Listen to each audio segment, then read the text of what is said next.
Mi abuelo me encontró en el hospital, abrazando a mi hija recién nacida, mientras yo temía no poder pagar el alta. Entonces me preguntó qué había pasado con los 500,000 pesos que llevaba 3 años depositando cada mes exclusivamente para mí. Cuando le dije que nunca había recibido un solo peso, descubrimos que mi esposo controlaba la cuenta y me había obligado a vivir con carencias, incluso a trabajar de noche limpiando oficinas mientras estaba embarazada, mientras me ocultaba 18 millones de pesos. Ese día entendí que mi matrimonio entero estaba construido sobre una traición. Mis padres murieron en un accidente cuando yo tenía 9 años. Desde entonces me crió mi abuelo, Eduardo Montemayor, en una casa antigua del obispado en Monterrey, con un patio amplio y un nogal más viejo que todos nosotros. Mi abuelo venía de una familia de empresarios industriales y durante décadas dirigió inversiones. Nunca hablaba de su dinero, detestaba presumir y jamás me hizo sentir como una carga. Era un hombre reservado. No lloró delante de nadie en el funeral de mi abuela ni durante su primera operación del corazón. En mi boda solo lo vi apretar la mandíbula cuando me abrazó antes de entrar a la iglesia. Por eso, cuando vi que le temblaban las manos en el hospital, entendí que algo se había roto. Yo había dado a luz a Regina 48 horas antes. Pesó 3 kilos 700 gramos y llegó llorando con una fuerza que me hizo reír a pesar del dolor. En cuanto la pusieron sobre mí, todo lo demás desapareció durante unos minutos. Después, volvieron las cuentas. El deducible, los honorarios no cubiertos, los estudios y los medicamentos. Sebastián decía que pagaría al momento del alta porque una inversión todavía no se concretaba. Cada vez que una enfermera o alguien de administración entraba con una carpeta, sentía que el estómago se me cerraba. Mi abuelo no había ido antes porque Sebastián le pidió que esperara hasta el día del alta. Según él, yo necesitaba descansar y el hospital limitaba las visitas. Yo no lo contradije. Para entonces, ya me había acostumbrado a dejar que Sebastián explicara por mí.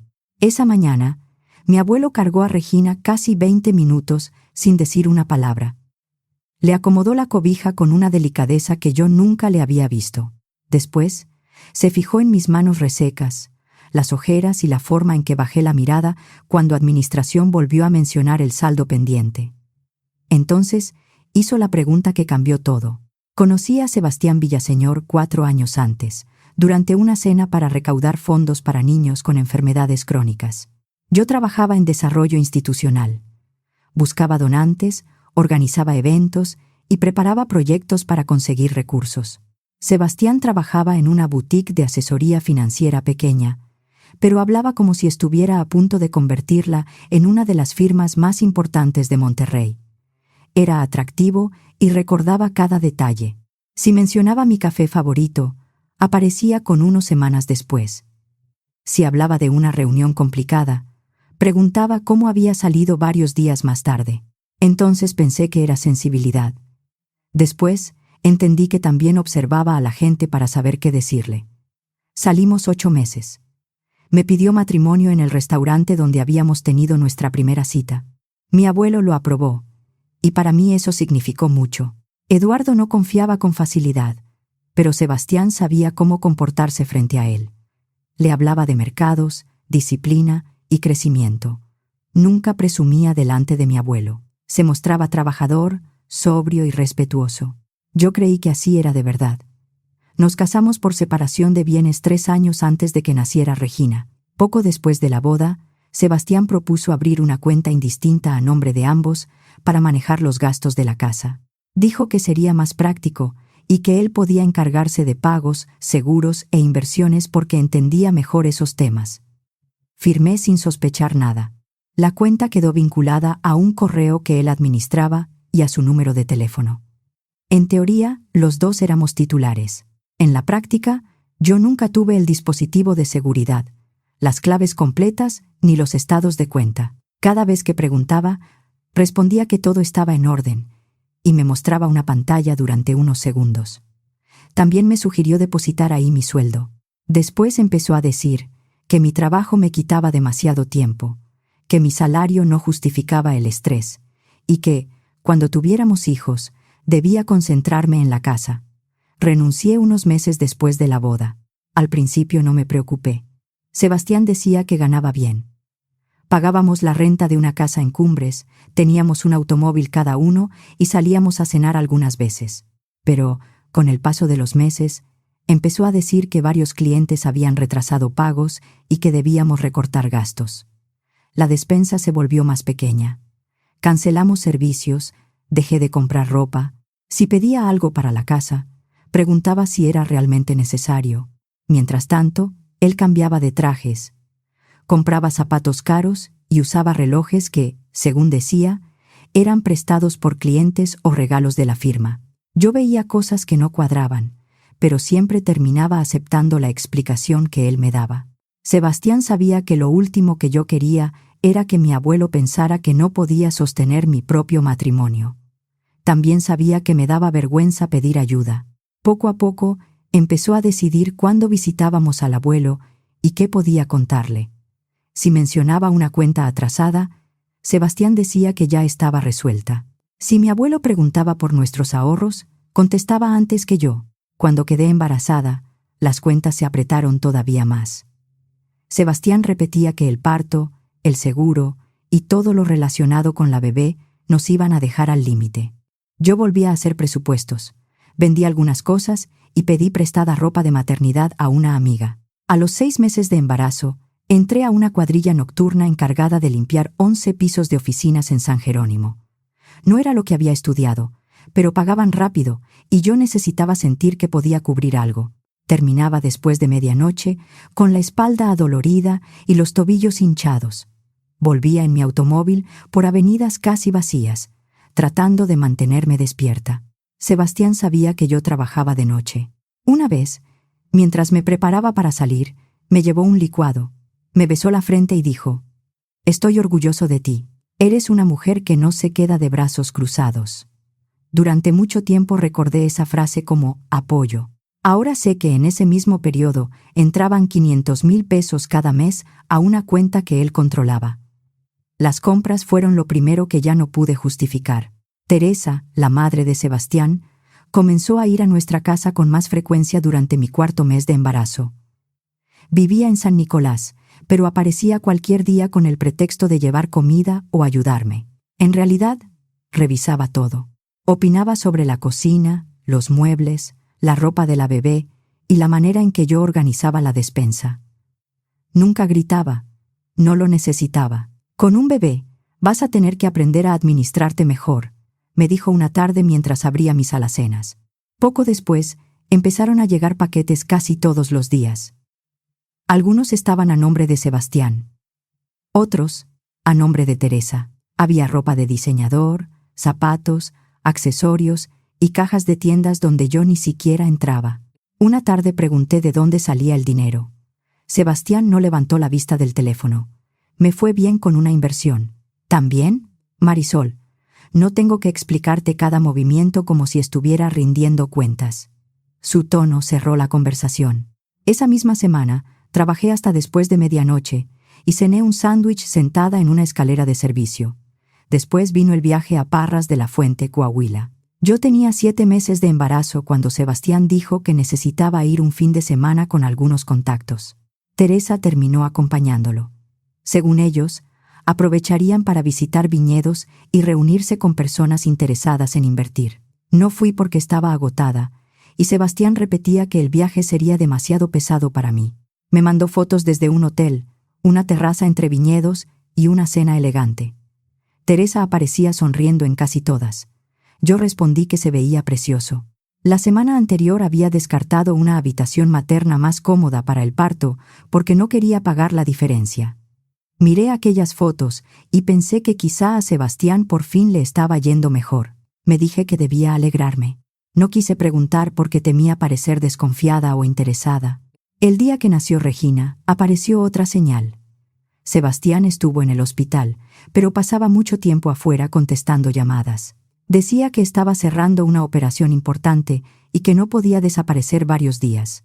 Teresa llegó con flores enormes, tomó fotos, criticó la cobija de Regina y se fue antes de que anocheciera.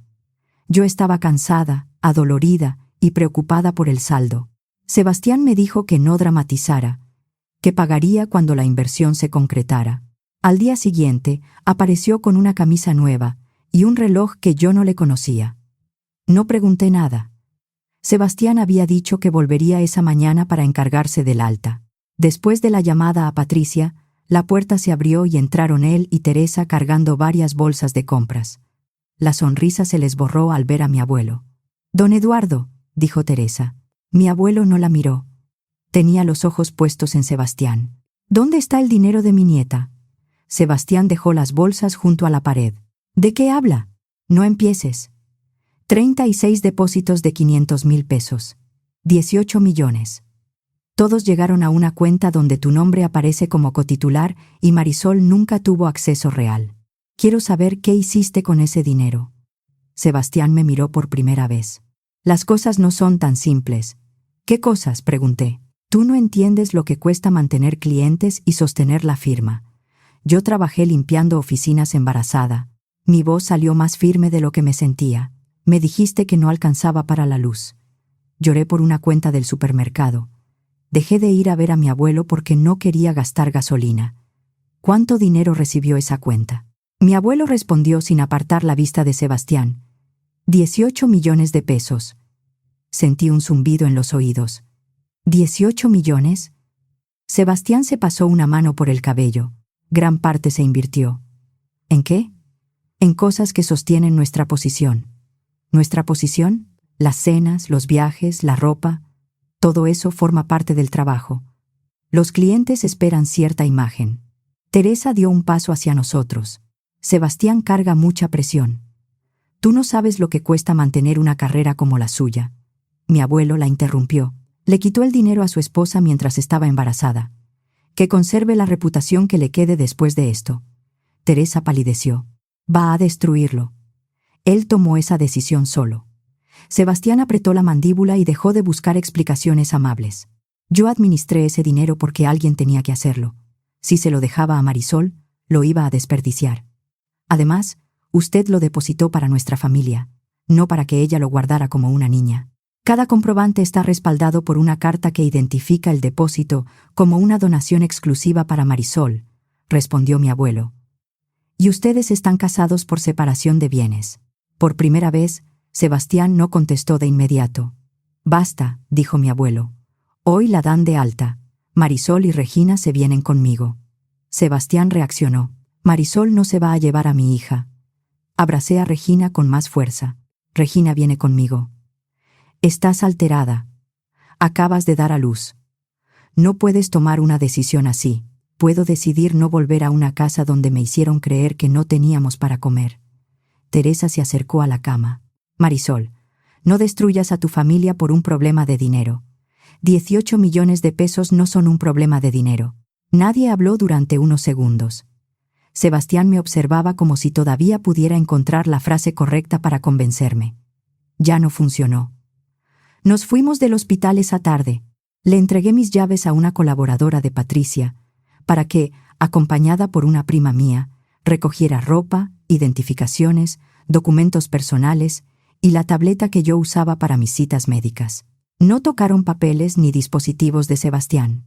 Mi abuelo pagó el saldo hospitalario sin decir una palabra.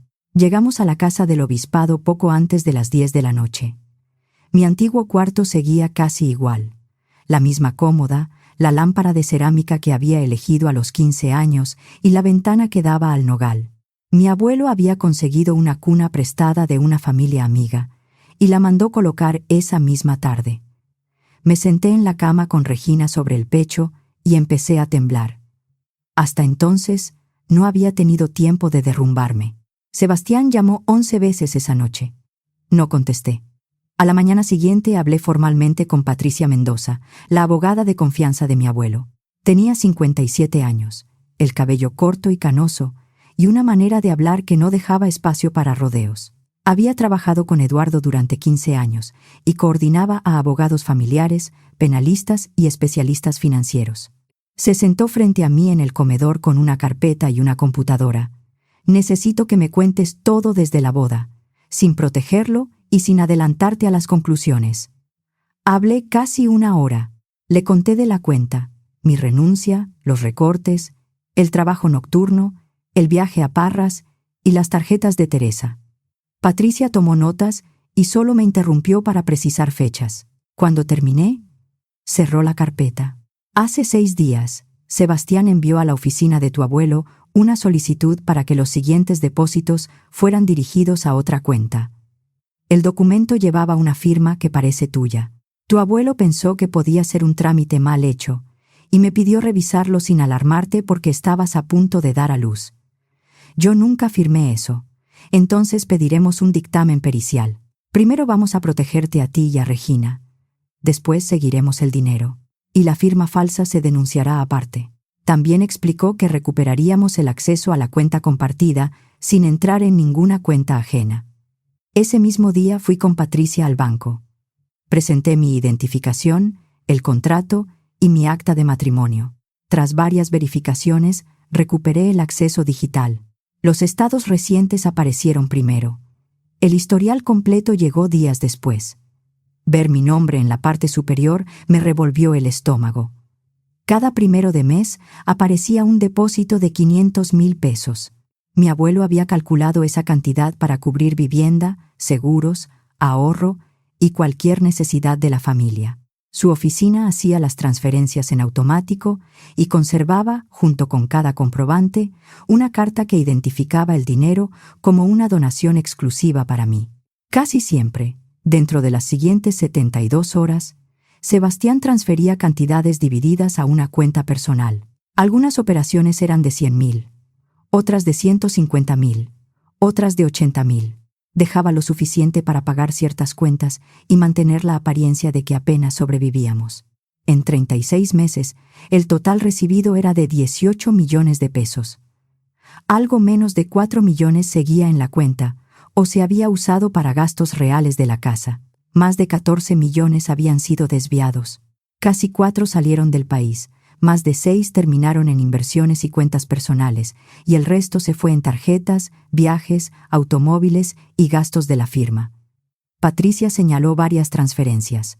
Que la cuenta le permitiera mover el dinero no significa que fuera suyo ni que pudiera ocultar su destino. Estas transferencias van a su cuenta personal. Estas terminan en una casa de bolsa. Aquí hay pagos de tarjetas, y estas operaciones internacionales necesitan una revisión más profunda. Tardamos varios días en entender el resto. Parte del dinero invertido en la casa de bolsa seguía localizado. También había movimientos hacia la firma de Sebastián presentados como aportaciones personales. Así aparentaba una solvencia que no tenía. Teresa aparecía como adicional en una de las tarjetas. En un solo mes gastó 180,000 pesos. Había cargos de joyerías, restaurantes en San Pedro, un hotel en Puerto Vallarta y compras en tiendas de lujo. Ese mismo mes, yo había pedido a mi ginecóloga aplazar un estudio porque no quería pagar lo que el seguro no cubría. 3 días después de llegar a casa de mi abuelo, encendí la tableta que usaba para mis citas. Ahí seguía abierta mi cuenta de WhatsApp. En el grupo familiar, aparecía el registro de un audio que Sebastián había enviado 2 semanas antes y borrado casi de inmediato. Yo no lo había escuchado porque tenía el grupo silenciado. Se lo entregué a Patricia sin revisar otros mensajes. Un perito hizo una copia completa del dispositivo y recuperó el archivo de la memoria local. También verificó la fecha, la cuenta desde la que había sido enviado y su llegada al grupo. Sebastián parecía haberlo mandado por error, creyendo que estaba en la conversación privada con Teresa. La voz de Sebastián llenó el comedor. No le digas nada a Marisol. Don Eduardo ni revisa la cuenta y ella todavía cree que estamos justos. Aunque pregunte, al final siempre termina creyéndome. Al fondo se escuchó a Teresa. Pues cuídate. Con la niña va a empezar a pedir más. Me quedé mirando la mesa. Patricia esperó unos segundos. El audio ayuda a demostrar el ocultamiento, pero no vamos a depender de una sola prueba. Tenemos los estados, las cartas de donación, la solicitud con la firma cuestionada y los movimientos hacia la firma. Las operaciones internacionales se reportaron al área de cumplimiento del banco. Patricia no prometió una solución rápida. El dinero fuera del país puede tardar. Las operaciones nacionales están documentadas y parte de los recursos sigue localizada. ¿Qué va a pasar con su trabajo? Eso dependerá de lo que hayan hecho él y sus socios. No vamos a atacar una empresa por venganza. Pero si usó recursos tuyos para aparentar capital propio, cualquier inversionista que esté a punto de entregar dinero tiene derecho a conocer el riesgo. Sebastián había firmado la semana anterior un acuerdo preliminar con un grupo de inversionistas de Monterrey. La operación contemplaba 60 millones de pesos en 2 desembolsos y era el proyecto más importante de su firma. Patricia notificó formalmente a los abogados del grupo que parte del capital presentado por Sebastián estaba sujeto a una disputa civil documentada. No les envió información del procedimiento familiar ni datos de Regina. A las 9 de la mañana del lunes, Sebastián fue notificado de la demanda civil, la solicitud de medidas cautelares y el dictamen pendiente sobre la firma. Minutos después me llamó. No contesté. Luego llegaron los mensajes. Necesitamos hablar antes de que esto se salga de control. Tu abuelo te está usando para atacarme. Estás tomando decisiones en un momento emocional. No puedes quitarme a mí, hija. Le entregué el teléfono a Patricia. Guarda todo. No respondas. Esa tarde, los abogados del grupo inversionista solicitaron documentos adicionales conforme a la cláusula de debida diligencia. 2 días después, suspendieron el primer desembolso. Al final de la semana se retiraron del acuerdo completo. Sebastián me llamó más de 30 veces desde su número y desde otros 2 teléfonos. Sus mensajes cambiaban de tono según la hora. Por la mañana se disculpaba, por la tarde explicaba, por la noche amenazaba con pelear por Regina y decía que mi abuelo estaba destruyendo nuestro futuro. Teresa también llamó.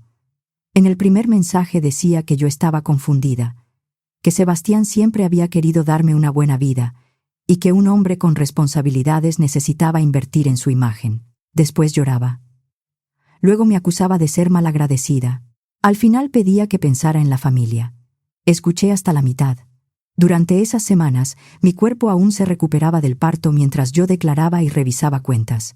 Regina dormía poco. Yo también. Algunos días lloraba sin saber por qué. Mi abuelo no hablaba mucho. Se levantaba cuando Regina lloraba, me preparaba algo de comer y se quedaba cerca. A las 4 de la mañana caminaba con ella por el pasillo mientras yo me bañaba. Aprendió a preparar biberones, aunque la primera vez midió todo como si estuviera revisando un contrato. Patricia enviaba actualizaciones breves. En el expediente civil, un juez ordenó preservar la información bancaria e inmovilizar provisionalmente los recursos nacionales identificados. La oficina de mi abuelo conservaba el correo original con la solicitud falsa, y el banco confirmó que la nueva cuenta indicada pertenecía a Sebastián. El perito determinó que la firma no correspondía con mis trazos habituales. También validó el origen del audio. Sebastián contrató a Gerardo Hinojosa, un abogado conocido en el ambiente empresarial. Patricia lo respetaba, lo cual me preocupó hasta que explicó: que sea bueno no cambia los documentos. Gerardo envió escritos diciendo que los recursos habían sido administrados para beneficio del matrimonio, que yo conocía la cuenta y que cualquier diferencia debía resolverse en privado.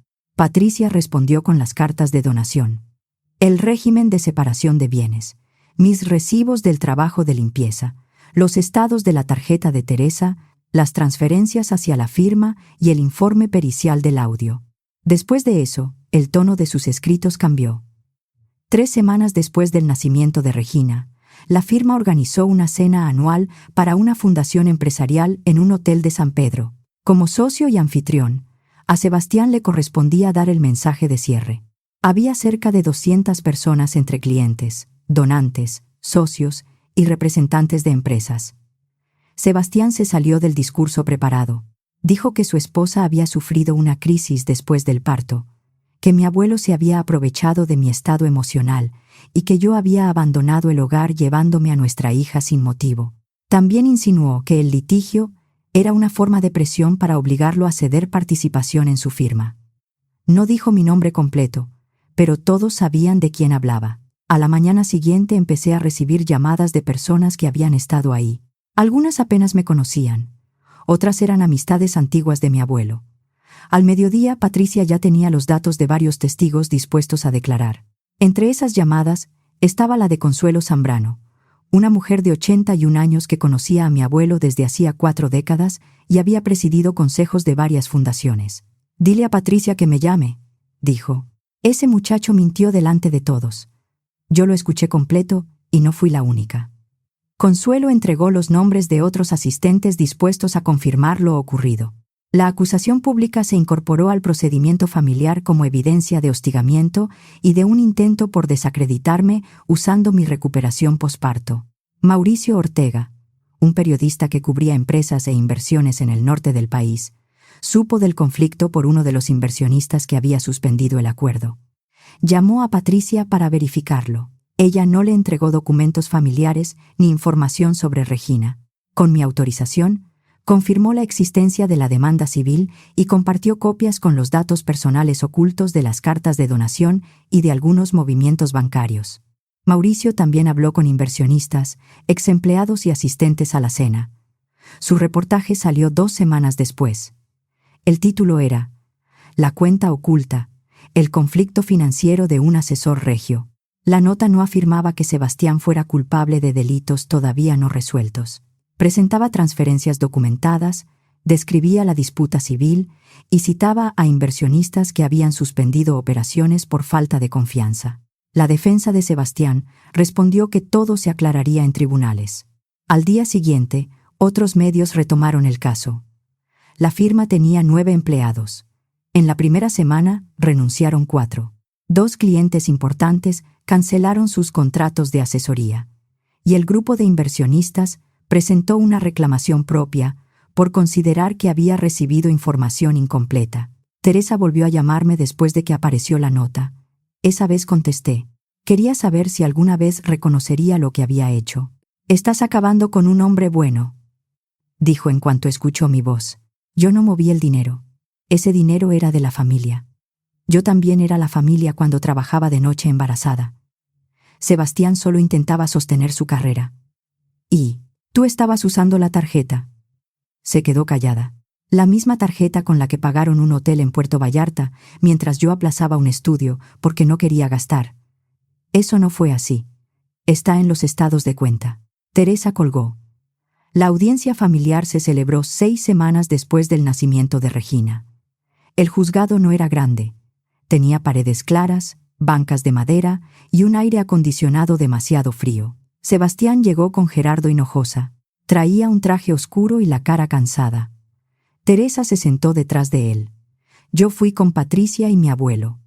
Regina se quedó con una enfermera pediátrica que Patricia había contratado para esa mañana. La jueza Diana Cárdenas revisó los mensajes, el registro de llamadas, las declaraciones de los asistentes a la cena y el informe preliminar del perito sobre el audio. Los documentos bancarios se mencionaron solo para explicar el origen del conflicto. El dinero se discutía en otro expediente. Gerardo argumentó que yo estaba usando una disputa económica para impedir que Sebastián viera a su hija. Dijo que no existían amenazas físicas y que mi salida de la casa había sido voluntaria. Patricia respondió que Sebastián me había llamado desde varios números. Había utilizado mi recuperación posparto para desacreditarme públicamente y se negaba a comunicarse mediante los abogados. La jueza preguntó por el audio. Sebastián habló por primera vez. Fue sacado de contexto. La jueza lo miró. Explique entonces el contexto, porque la frase que consta en el informe es bastante clara. Él no respondió. La jueza me concedió la guarda y custodia provisional de Regina y ordenó que toda comunicación relacionada con la bebé se realizara mediante los abogados o por un canal digital fijado por el juzgado. Las convivencias de Sebastián quedaron temporalmente supervisadas en el Centro Estatal de Convivencia Familiar mientras se realizaban las evaluaciones psicológicas y de trabajo social. Sobre el dinero, la jueza fue clara. Que la cuenta permitiera movimientos individuales no resuelve si la señora Montemayor conocía o autorizó el destino de los recursos. Eso se decidirá en el procedimiento correspondiente. Sebastián no me miró al salir. Durante las semanas siguientes se fueron otros 3 empleados. La pérdida del acuerdo, la reclamación y la salida de clientes dejaron a la firma sin liquidez. A los 3 meses del nacimiento de Regina, la firma cerró sus oficinas. Los socios iniciaron la disolución y las reclamaciones siguieron por separado. Parte del dinero nacional permanecía localizada y sujeta al proceso de recuperación. Las transferencias internacionales todavía estaban bajo revisión.